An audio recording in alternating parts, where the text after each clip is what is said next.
Okay, now I'm going to show you how to do the binding. If the sound's better, it's because I got an on-camera mic between when I filmed the last section and now. A little bit better, huh? So if you've been intimidated by binding in the past, don't be. Bias binding is an awesome way to finish all kinds of sewing projects. So these oven mitts are a great way to practice using bias binding.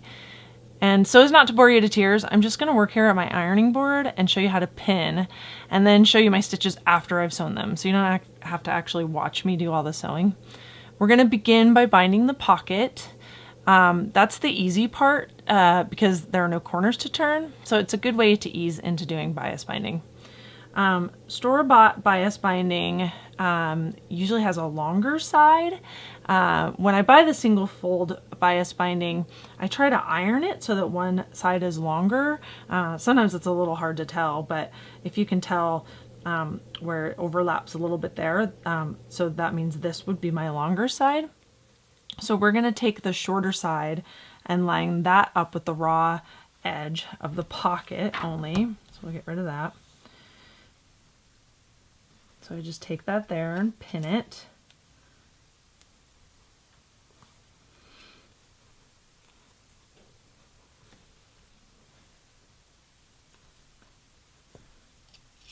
So pin it all the way across.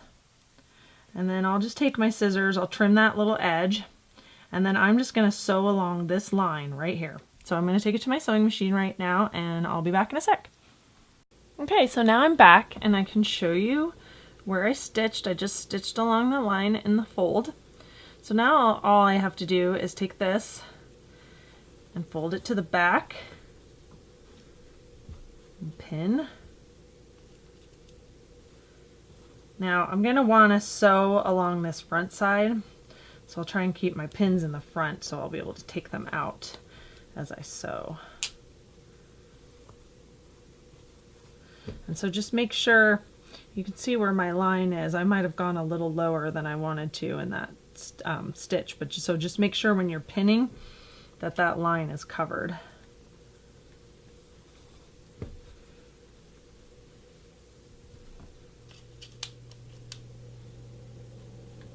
Okay, so now I'm going to take this to my sewing machine, and I'm just going to do a little stitch real close to the edge there because I want to try to catch the back. So it's probably even less than 1/8 of an inch. So just as close to that edge as you can. You could also, some people just stitch in the ditch, but I'm going to come in a little bit just to make sure to catch that back edge. So I'm going to go over to my sewing machine now and do that, and then I'll be back in a sec. Okay, so here is my pocket with the bias binding sewn on. So the top stitch looks pretty good on the front. I did catch everything on the back. You know, it doesn't look perfect right there, but that's going to be on the inside, so that doesn't really matter. So now, if you want a loop on your oven mitt, go ahead and cut a 6-inch length of your bias binding. And I already sewed this one. This is a 6-inch length, and I took it over the sewing machine and gave it like 1/8 of an inch top stitch, so it's all one piece now. And this can be our loop. So this bias binding is about 5/8 of an inch. If store-bought stuff sometimes is more like 3/8, so just measure however wide that is when you're putting on your loop. Since mine's 5/8, I want to make sure I put it, pin it at least 5/8 of an inch in, and that's just so this can still make that corner when we go to put the bias binding all around. But I'm going to explain that in a minute. But let's just pin this in place, and can kind of pin it down there because we're just going to give it a little quick 1/4 inch stitch right there. Okay, so here is our oven mitt with the loop attached. So now, the moment you've all been so patient for, now we get to bind the pot holder. This is going to be a lot like how we just did the pocket, but with corners to turn. So first you want to pin the pocket to the pot holder. And you can, that's fine if this is tucked under. Just make sure when you're sewing over it, it doesn't get caught. And then we can just pin it in a couple places. And I usually kind of go in the middle since we're going to be going all around the edges. Okay, next, take the raw edge of the bias binding and fold it under. So open it up, and then you're just going to want to fold it under, you know, like a 1/4 inch, and then press it, because you're going to want one edge to be finished, because it's going to wrap over the other end. So I just steam that, press it, and then I usually fold it back and then press it again so it has its shape.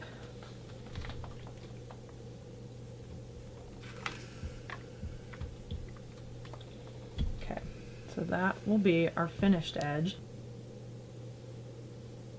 Starting where the loop is, pin the shorter edge like we did with the pocket.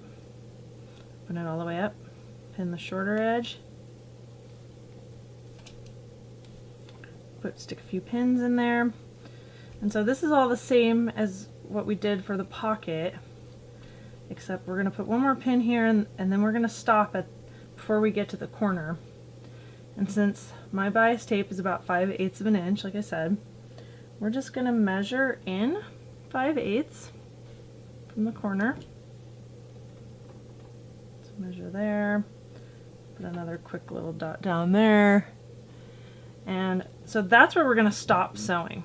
So we're going to stitch from here to there within that fold like we did for the pocket, but we are going to stop stitching when we get to that line, and then I'm going to show you how to turn the corner after that. So I'm going to take it to my sewing machine, stitch that line, and come back and show you how to turn that corner. Okay, so now I've sewn from there to there, and now I'm going to show you how to turn that corner. So basically just take what this unfolded still, take this corner and fold it up. So you're folding it up so that it's still kind of parallel with this corner. And then just kind of finger press it. Finger press a little fold there, and then open it back up. And then when you go to turn your corner, go ahead and let it fold up like that. So see how it's kind of, so now you've got a little like mitered edge there. So just let that fold up, and then do the same thing we did before. So just pin that in place. And one thing I'll do is once that's there, you can kind of feel like where that little corner ends.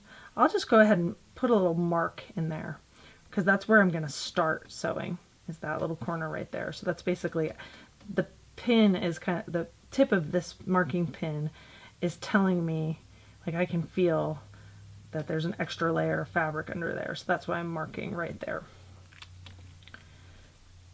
So then I go ahead and pin. And I go to the next edge. Not all the way to the edge, but 5/8 of an inch from the edge, like I did before.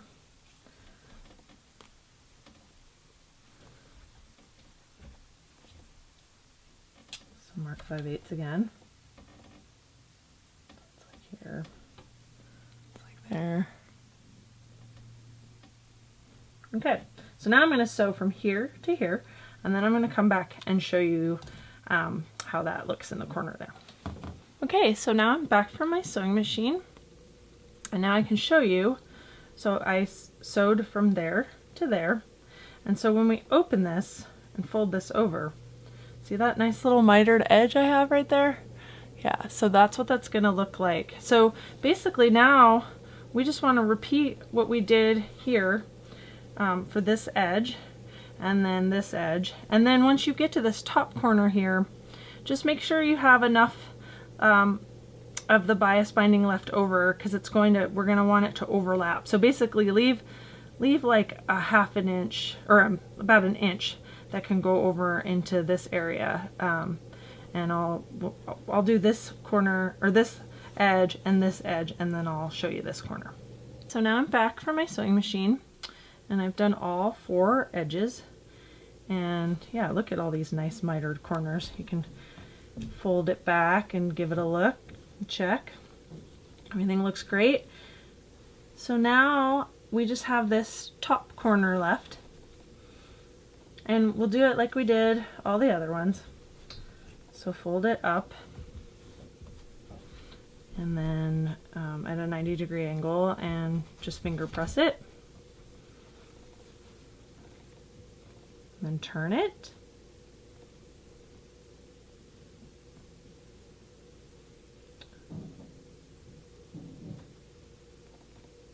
There we go. The only difference here, so like I said, we want it to overlap from that finished edge. So I'm going to cut it about here so it has a little extra hanging over there. It's the same way we did all the other ones. Go ahead and mark that corner. Pin.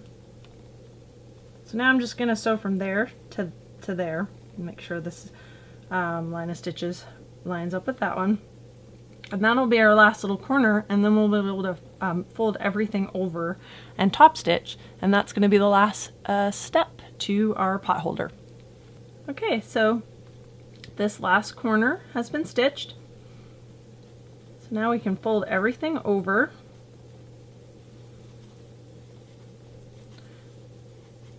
We can remove these pins as well, because look, now that pocket's nice and enclosed in the bias binding already. And so now we're just going to fold everything over and pin, just like we did for the bias binding on the pocket.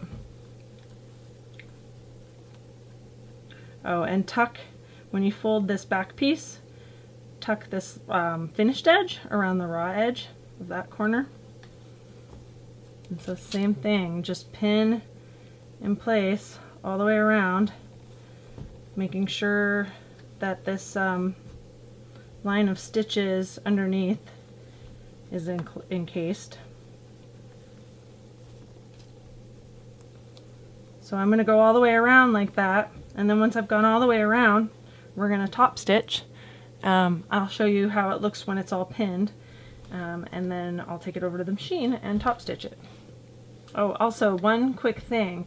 So when you get to the corners on the back, so I'm at this corner now, just fold it so you have a nice mitered edge there again,